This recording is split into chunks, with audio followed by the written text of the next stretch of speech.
my name is Phuc. I'm 6 years old. I study at Hanoi store from class 1A1. Today, I want to tell you a story.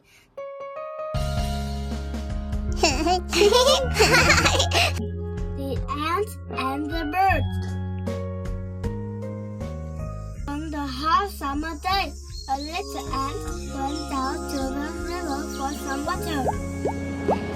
As the little ant walked to the tip of the lake to get a drink of water, a sudden gust of wind blew him into the river.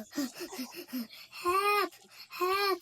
Someone please help! Led by a resting bird in a tree, heard the ant screaming for help and went to see what was going on. Oh no, little ant, I'm going to throw you a leaf. It will be okay. Thanks to the leaf, the ant was safe, and he was able to make it back onto the land again. Well, I'm safe. Thank you so much. I will never forget what you did for me. When the little ant looked up to look at the bird, he saw a hunter aiming his bow and arrow at his new bird friend. It's a hunter! Friend, watch out! There's a hunter! Quick, fly away!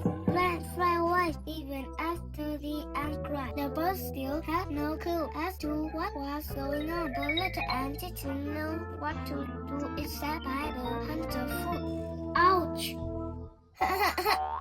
The hunter threw down his bow and arrow and hopped in pain. Ouch! Ouch! Grimly startled the bird. He saw the hunter and quickly flew away. Thank you, ants. You saved my life and you saved mine. Thank you so much.